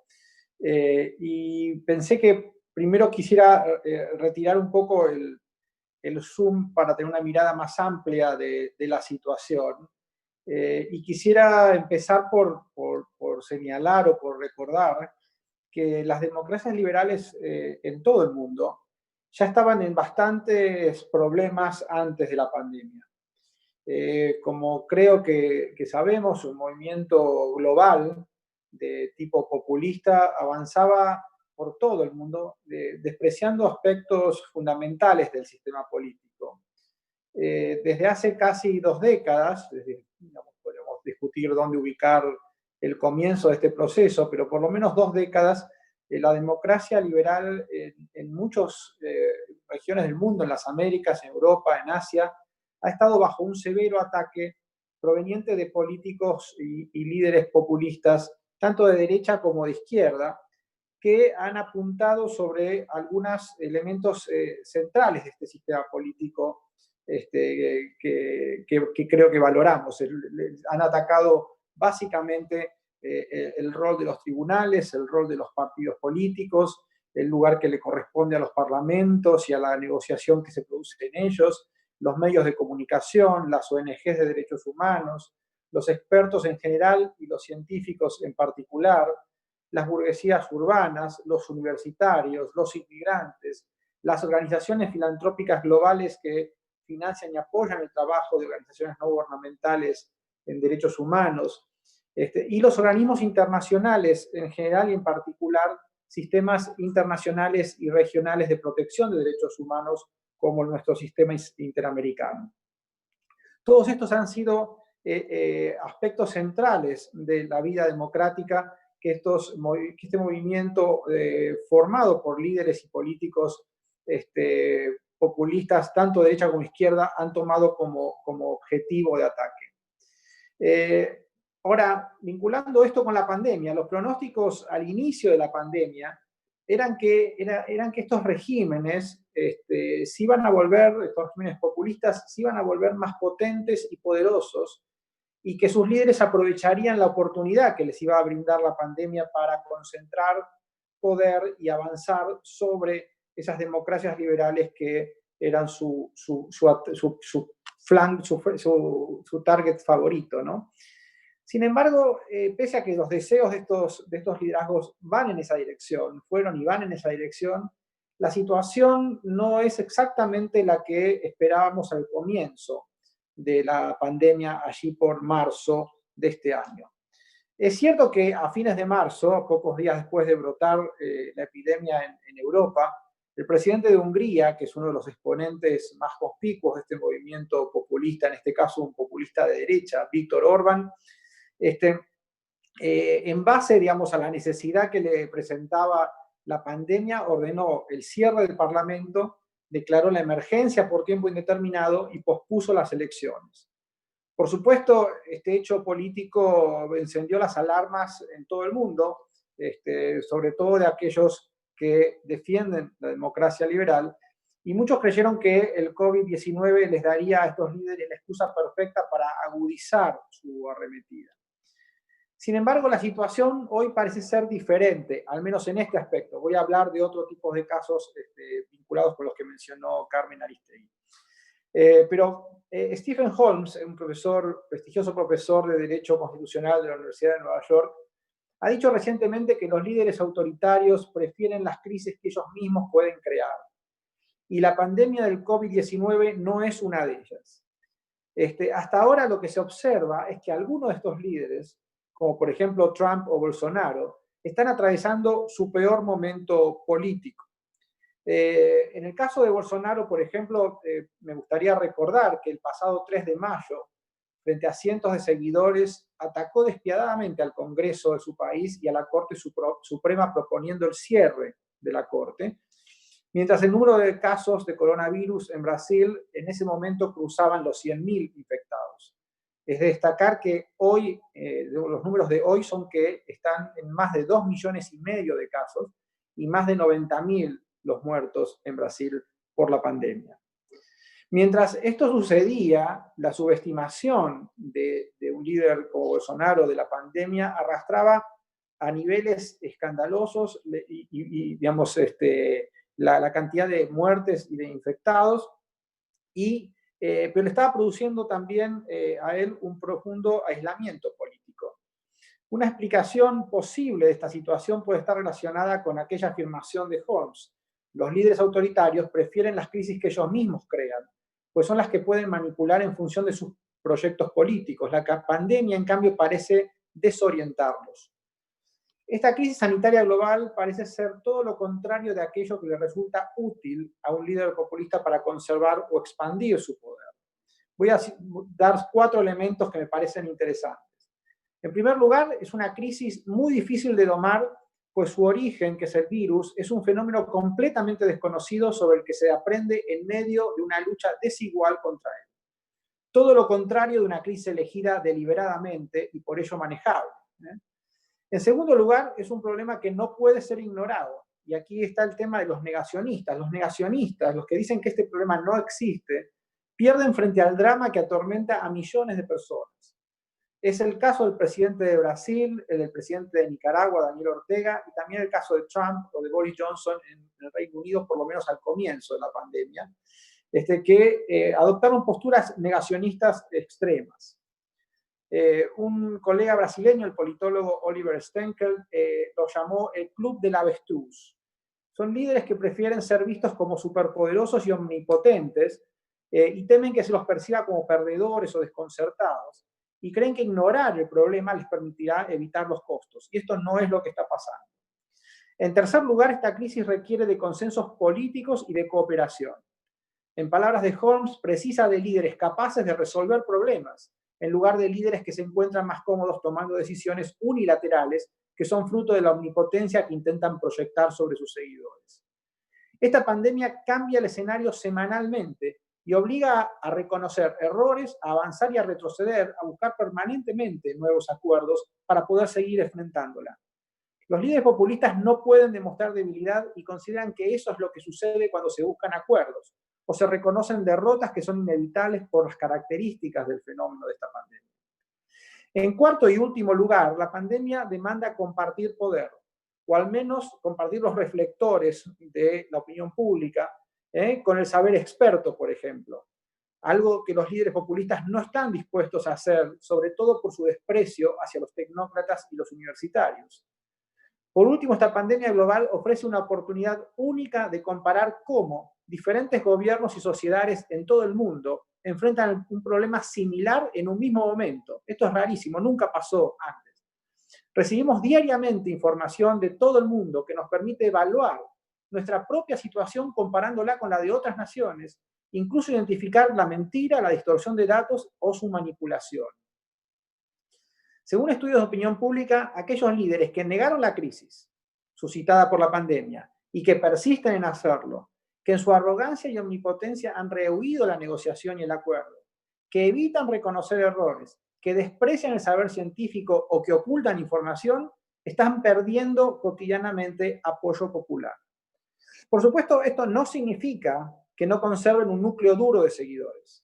En todos los casos que mencioné, siguen teniendo un porcentaje importante de la población que apoya su gestión, pero es un número muy inferior al que los llevó al poder. Tampoco implica que no debamos estar alertas ante la amenaza de la acumulación de poder, la neutralización de los controles al gobierno o el silenciamiento de la crítica. No sabemos aún si esta tendencia adversa que traté de describir de algunos proyectos populistas cambiará, o si se tratará simplemente de una transición en la que nuevos gobiernos opuestos a la democracia liberal reemplazarán a los antiguos. Sin embargo, sí sabemos que esta pandemia tiene características que parecen ser incompatibles con las fórmulas tradicionales de líderes que desprecian los valores básicos y fundamentales de una democracia. Esta desorientación de los líderes populistas no quiere decir que la democracia no esté bajo un enorme estrés debido a otra serie de amenazas en la región. Una de ellas proviene, como ya se dijo, y no quiero repetir, una de ellas proviene de gobiernos que han aprovechado la situación para trastocar elementos básicos del sistema político. Suspender elecciones, silenciar opositores, periodistas, prohibir el derecho de reunión, etc. Esto es sumamente preocupante, pues está afectando a varios países de la región, como señaló Aristegui, y el preocupante caso de El Salvador, que bien hizo llamar la atención, se suma a los casos que ya conocemos de Nicaragua, Venezuela, y también podemos citar los casos de Haití o de Bolivia. Antes de la pandemia ya había una crisis profunda de la democracia en la región. Si ustedes miran, por ejemplo, los números del Latinobarómetro del año 2018, solo 1 de cada 4 latinoamericanos decía estar satisfecho con la democracia. En el 2018 fue el número más bajo de esta medición que se realiza desde hace 25 años. O sea, estamos partiendo de un punto muy bajo anterior a la pandemia en cuanto al apoyo al sistema político. En parte, este bajo o débil apoyo al sistema democrático podría explicarse por la enorme dificultad que ha tenido en nuestra región la democracia para poder apuntar a la reducción de la pobreza y de la desigualdad en la región. Y la pandemia ha profundizado esa desigualdad y esa pobreza. Según los números de Naciones Unidas, 16 millones de latinoamericanos van a caer en la indigencia luego de la pandemia. 16 millones de personas en la región. Y eso tiene que ver con el último punto que quiero señalar en esta presentación. Y se refiere específicamente a la situación de los derechos humanos y en particular de los grupos más vulnerables. Las políticas sanitarias contra la emergencia han afectado sobre todo a aquellas personas en situación de desigualdad estructural, profundizando su condición. Es interesante porque, por un lado, la pandemia, en particular como enfermedad, ha atacado en particular a grupos más vulnerables. Si bien ha empezado por afectar a personas de clase media o clase media alta, sobre todo aquellas personas que habían estado en el exterior de sus países, pero luego rápidamente ha impactado sobre los grupos más vulnerables de todas nuestras sociedades. Hay 3 casos que me gustaría citar como ejemplos de grupos que han sido particularmente afectados y que ya se encontraban en una situación de profunda desventaja estructural. El primer caso, y no solo por la pandemia, sino también por las medidas que se han tomado para combatir la pandemia. Acá es interesante porque, y acá no creo que haya habido intención en muchos casos, pero sí los efectos y consecuencias, acá me agarro un poco de la doctrina de la Corte Interamericana de Derechos Humanos sobre igualdad y sobre desigualdad estructural, pienso en el caso de Campo Algodonero contra México, por ejemplo, donde claramente las medidas que se han ido tomando contra la pandemia han afectado en particular a algunos grupos más que a otros, y en general son grupos que ya estaban en situación de desigualdad estructural antes de la pandemia. El primer caso es el caso de las mujeres. Las medidas de aislamiento, por ejemplo, han hecho prácticamente imposible el acceso de las mujeres a los servicios de salud reproductiva, al acceso a métodos anticonceptivos, a abortos no punibles, a cuidados prenatales. El aislamiento también ha mostrado un incremento en los niveles de violencia doméstica. Por otro lado, la pandemia provoca la cuarentena, y la cuarentena no se aplica igual para todos porque los servicios esenciales continúan brindándose, pero es interesante que muchos de esos servicios esenciales son servicios de cuidado y de cuidados esenciales que están a cargo de mujeres. Por lo tanto, cuando lo que se hace es autorizar o entre comillas, obligar a la continuidad de los servicios esenciales, estamos apuntando a un tipo de trabajadora en particular, porque la mayoría de los trabajadores y trabajadoras que hacen este trabajo son mujeres. Lo mismo con el caso de la economía informal. Como ustedes saben, la parálisis total de la economía ha afectado en particular la economía informal, y en muchos países de todo el mundo, acá varían los números, pero es un altísimo porcentaje, es más de la mitad de los trabajadores y trabajadoras de la economía informal son mujeres. Por lo tanto, cuando resulta afectada la economía informal, estamos afectando en particular a las mujeres. En el caso de América Latina está por encima del 50%, en África creo que está en un 80%. También aumenta los peligros vinculados con el tráfico de personas, que también afecta fundamentalmente a mujeres.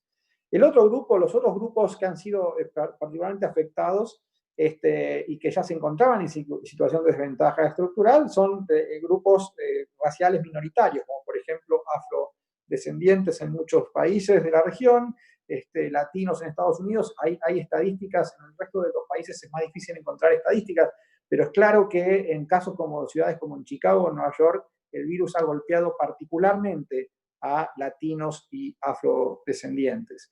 En nuestros países se podría hacer un análisis parecido con zonas geográficas ocupadas por personas en situación de pobreza estructural y que generalmente coinciden con personas de extracciones raciales o pueblos originarios. El tercer grupo Doctor, estamos en tiempo. Le voy a pedir que redondee, por favor. Con esto cierro, doctor. Es el caso de los migrantes, por el cierre de las fronteras.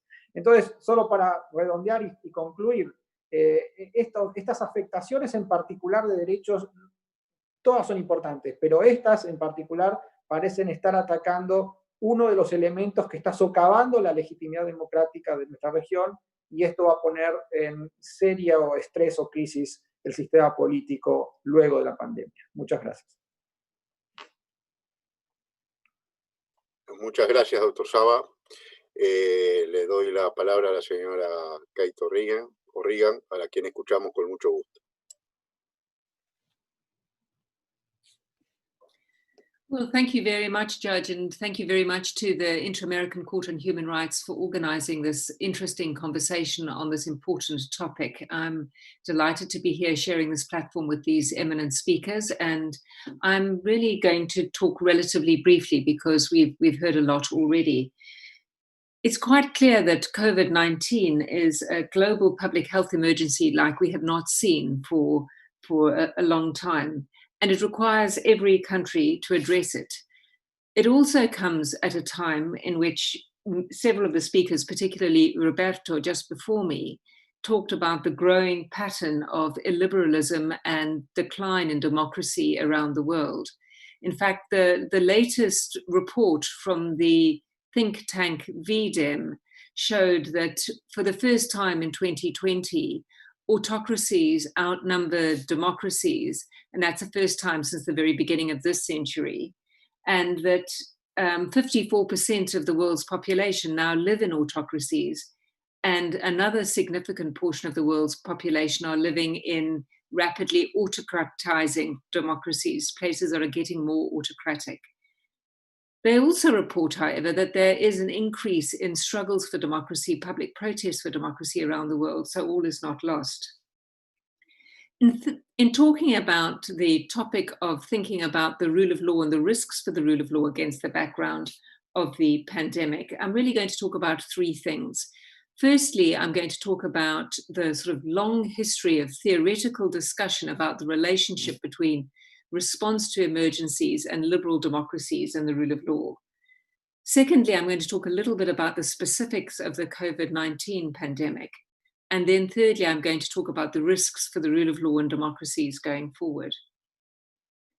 So this emergency, which is a public health emergency, raises all the old debates about the relationship between liberal democracies and emergencies.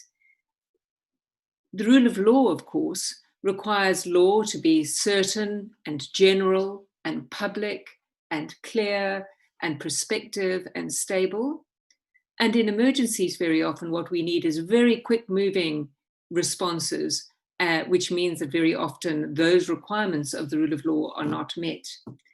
And this has led many theorists. I mean, Carl Schmitt, the German conservative theorist from the 1930s, of course, very famously said that liberal democracies cannot, in fact, respond to emergencies adequately. And because emergencies are ubiquitous, they're always going to be with us. We can sometimes think we've escaped an emergency, but actually the possibility of emergencies are always with us, whether it's an emergency from health or an emergency from terrorism or an emergency from climate change. These are emergencies that are always going to be with us. And his theory was because one needed to be able to empower the executive to act in a range of ways, many of them fundamentally at odds with what we hold dear in the rule of law and in human rights. Liberal democracy will falter when faced with emergencies.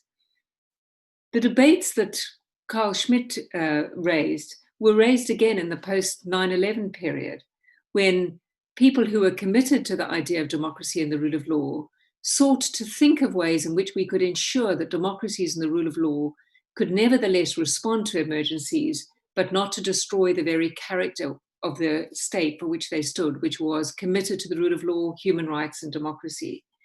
And many of the theorists who wrote at that time emphasized really the importance of the other two arms of government in the time of emergency, the importance of legislatures and parliaments in ensuring that law was passed that was consistent as much as possible with the rule of law, and in scrutinizing executive conduct. And on the other hand, theorists also emphasize the importance of courts, ensuring that any infringements of rights and any infringement of the rule of law was necessary, proportionate, and as little as possible. So these debates are debates that we can turn to now. And in some ways, the pandemic is creating an extraordinary global experiment, because we have 200 countries all responding to a pandemic at the same time. And I think it's an important opportunity for all of us very carefully to analyze the ways in which those responses have worked, and the ways in which they have been able to sustain democracy, the rule of law, and human rights during the period of the pandemic. So it seems to me that there are at least 5 rules that we need to think about when looking at responses to the pandemic. The first is to recognize that because we don't really understand this pandemic, we're making rules as we go along. A South African health expert says we're building a boat when we're already sailing. And that means that in thinking about our responses, every response needs to be continually reviewed and assessed. It's not a case of making law at one time for the pandemic and then just turning away. Secondly, we need to make sure that there are adequate mechanisms for scrutiny in the pandemic. And here, both Jennifer and Carmen have spoken about the importance of media, and I have no doubt that the media is an important tool for scrutiny of responses to the pandemic. But so, of course, are other branches of government. The legislature and parliaments in most constitutional settings should maintain an oversight of what is happening and the way in which the executive is conducting itself. So should fourth branch institutions like ombuds, human rights commissions, keep an eye on it. And where elections are at play, of course, electoral commissions as well. Thirdly, and these are really the points, again, that Jennifer made, is that we need to make sure that the limitations on rights and limitations on the rule of law during a pandemic are in terms of law where possible. There are various models for this. There is the model of creating a law in advance of an emergency, which will empower the executive to introduce regulations during the emergency, or of course the use of powers of derogation.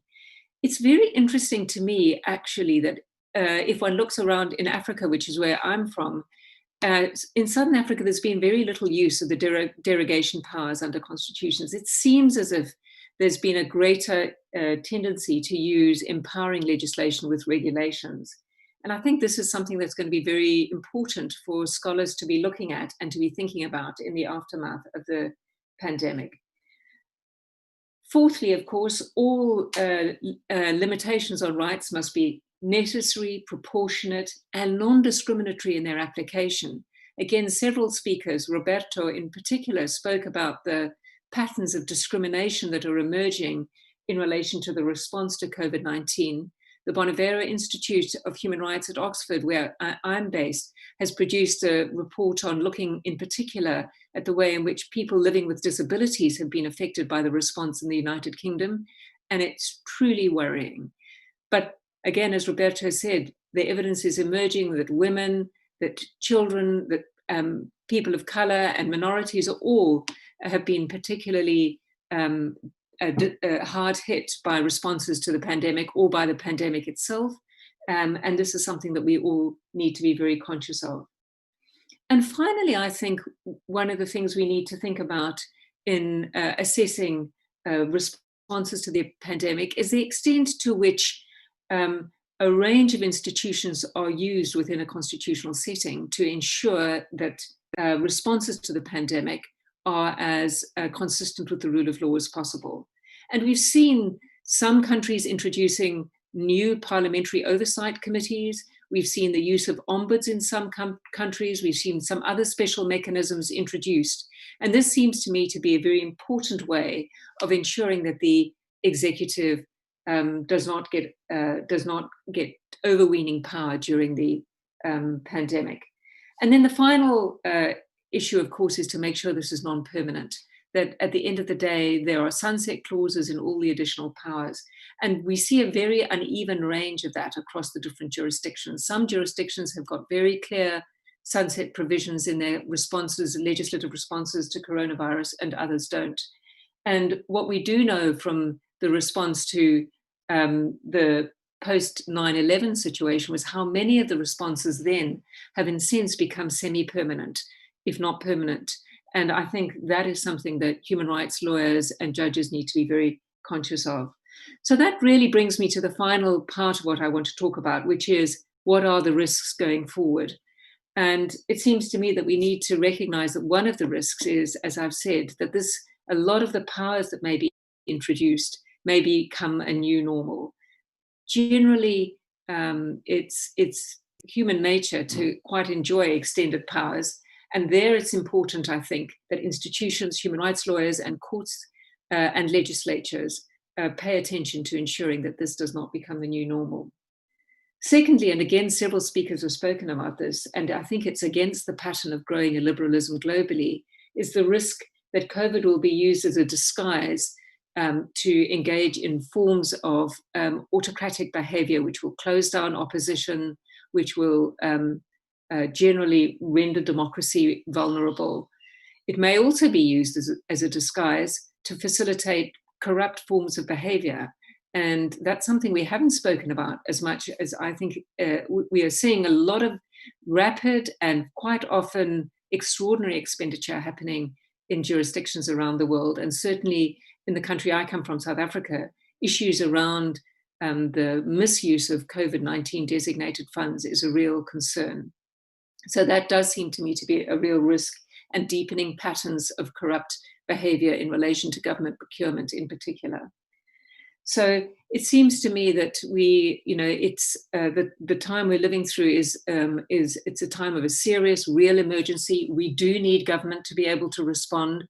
We need to make sure that health facilities are able to cope with the flow of patients. And that does mean that we are going to have some quite legitimate and proportionate limitations on our freedoms. But it is a time to be really alert to make sure that those limitations don't become permanent, and to make sure that they remain necessary and proportionate to the risks that we face. I remain confident that actually liberal democracies based on the rule of law, democracy and human rights can respond to emergencies. But like all other situations in modern democracies, it requires all of us to be alert to defend those freedoms and not let them slip away in the aftermath of the pandemic. Thank you very much.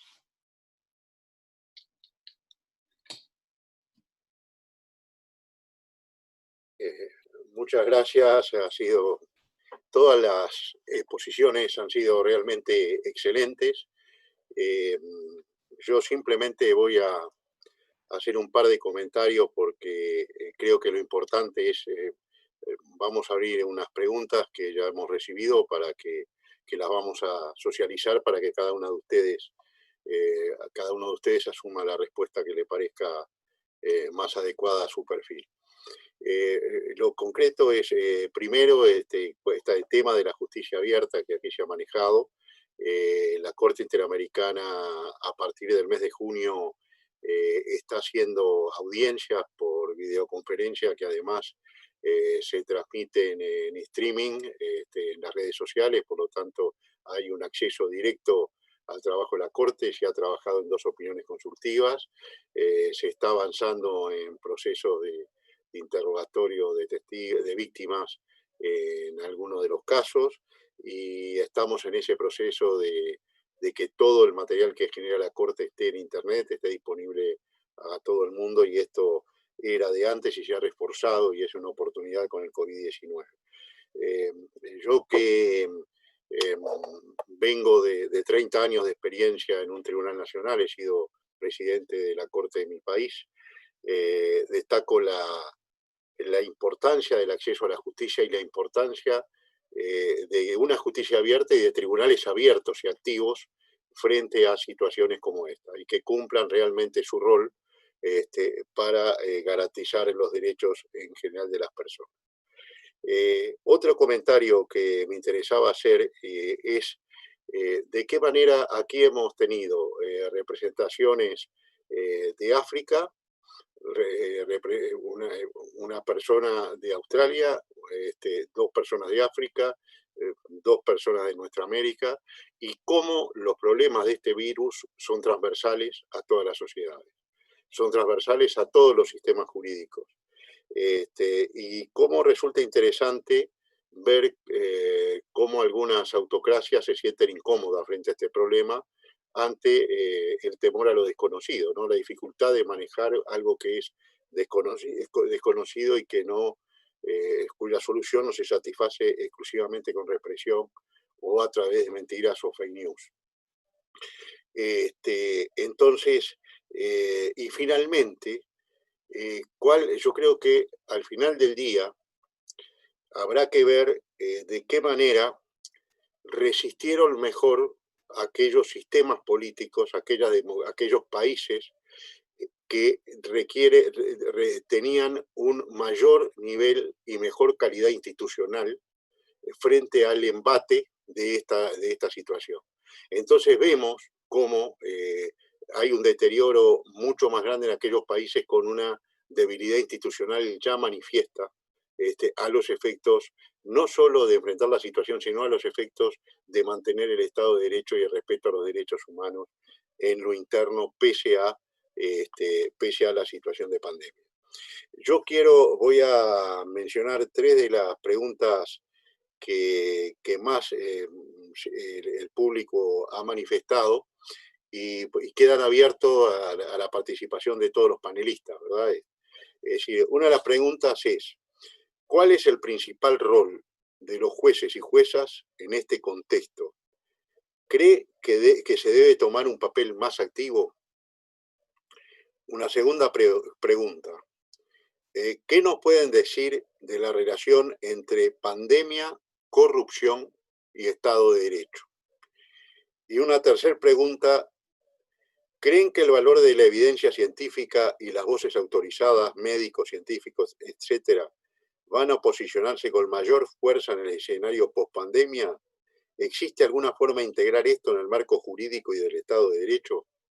Esas son las tres preguntas que creo que es lo que nos da el tiempo para responder, y el que quiera empezar, como decimos aquí en la región, rompiendo el fuego con sus respuestas, tiene solamente que levantar la mano y tendrá la palabra. Adelante, Saba.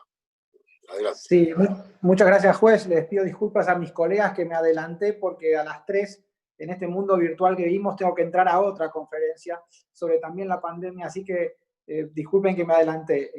Solo quería, dos puntos muy rápido. Uno referido a la pregunta, comentario del juez Pérez Manrique sobre las democracias mejor equipadas, digamos, para encarar la pandemia, y un poco es lo que traté de referir con los dos casos que di. Por un lado, el caso de líderes populistas que claramente no están sabiendo cómo manejar esta situación, no están bien equipados para hacerlo, porque este virus demanda una serie de habilidades y de precondiciones que no tienen. Esto no quiere decir que otras amenazas sí estén latentes, como las que mencionaba Aristegui en América Latina, y coinciden esas amenazas o esas situaciones más problemáticas con países con instituciones más débiles. Y lamentablemente en América Latina esa parece ser más la regla que la excepción. Y sobre el Poder Judicial, definitivamente tiene un rol preponderante, y el hecho de que muchos de nuestros tribunales estén hoy prácticamente inactivos pone luces amarillas en el sistema. Gracias.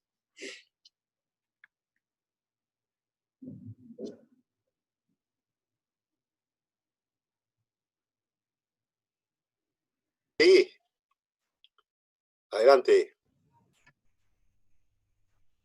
Hi, Jennifer here.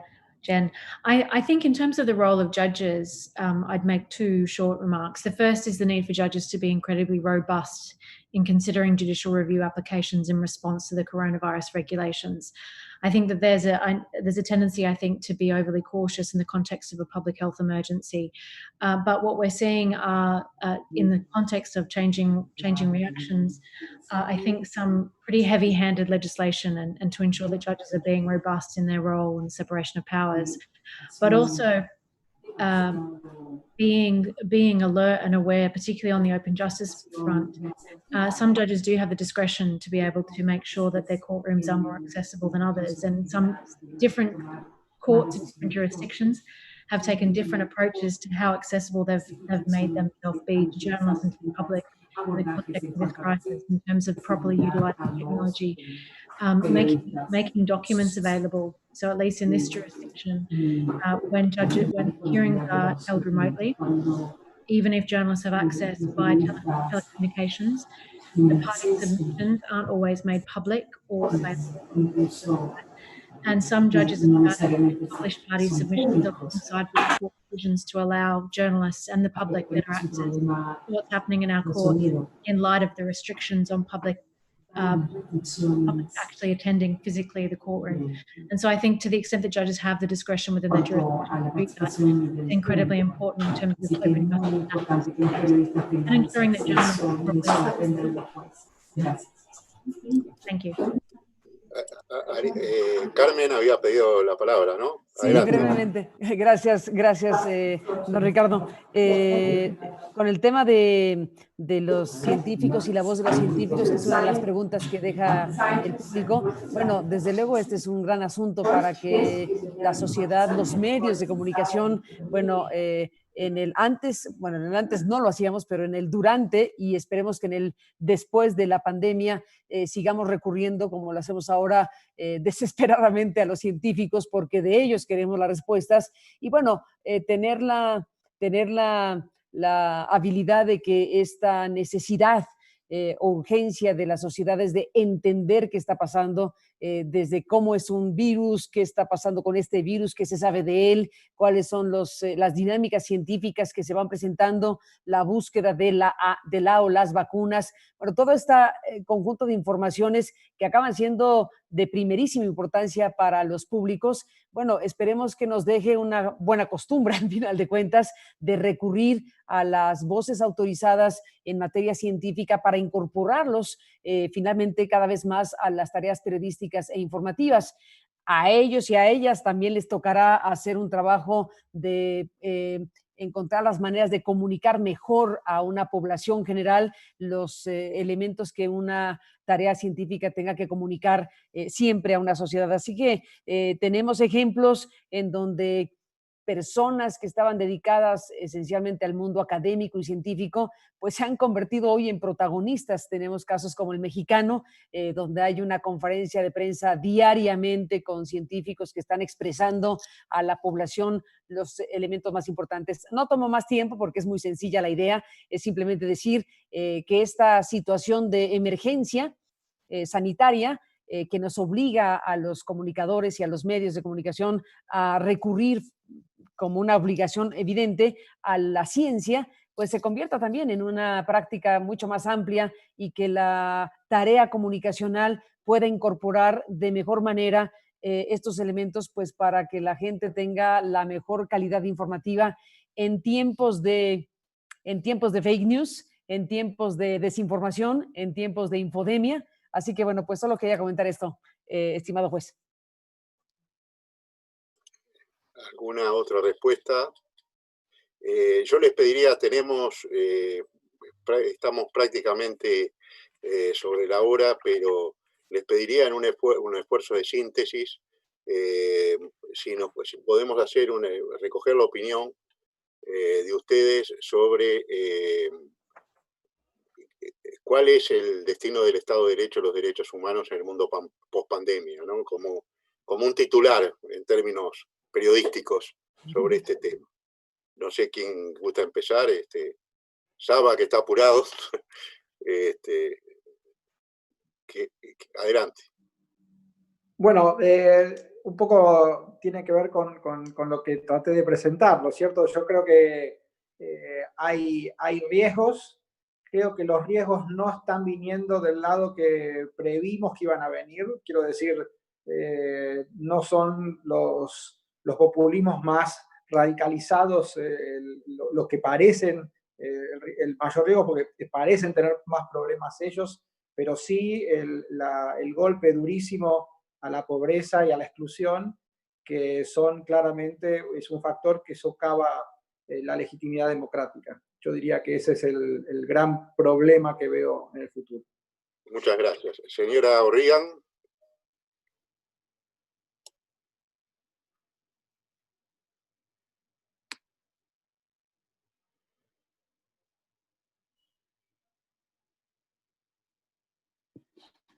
Right, thank you very much. So I just wanted to comment one or two things. I think that in looking forward, what we are going to see is a much poorer world. The effect on the economy globally is such that it's going to take us some time to recover from that.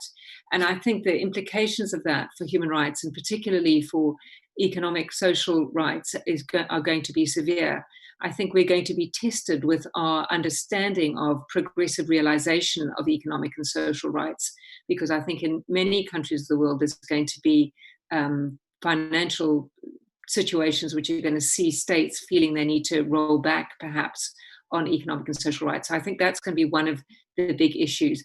The other question is really whether, another big question I think, and it relates to the science, is whether if we get a vaccine, whether we're going to be able to build faith and trust in that process, because obviously we know that one of the issues that has become a big issue for scientists globally has been the distrust of vaccines.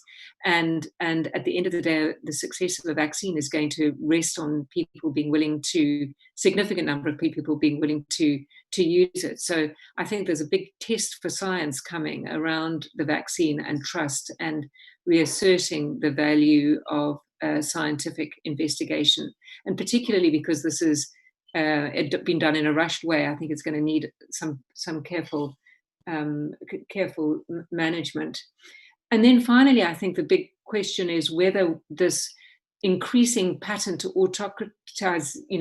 autocratic governments, which I mentioned when I spoke, is going to be accelerated or slowed in the aftermath of the pandemic. And we can see that there are factors that might push both ways. Deepening poverty, deepening desperation may make the move to autocracy more positive. But the alternative we also see in the current moves in the world is a greater assertion of citizens' rights and citizens' voices. We see that in the Black Lives Matter movement. We see that in Hong Kong. We see it all over the world. So at the end of the day, this is going to be an ongoing human rights struggle in the aftermath of the pandemic. And those of us who believe in the project must be seeking ways to ensure that we do move towards a kind of fairer and more just and hopefully more equal world in the aftermath of this pandemic. Thank you very much again for the opportunity to join you all. Muchas gracias, señora Robinson. Adelante.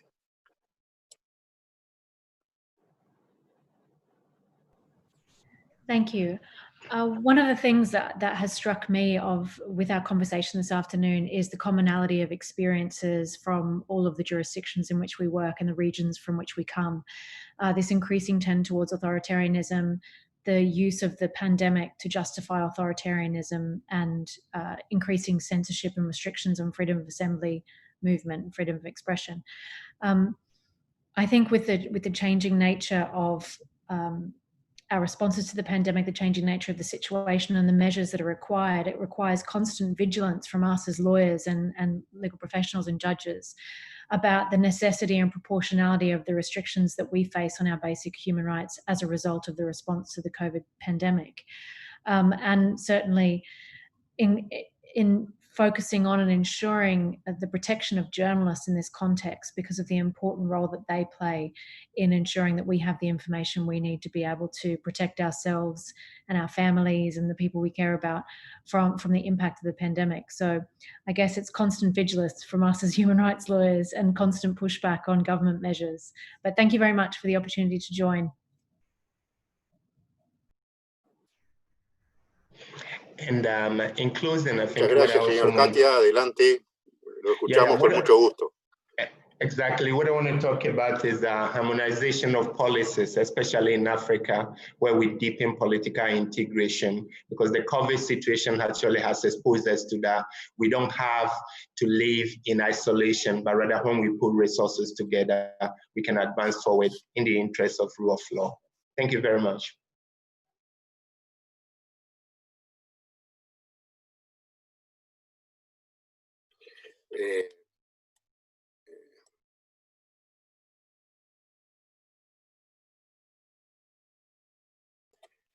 Carmen, usted sabe que en televisión el tiempo es tirano, así que le doy el cierre. Adelante.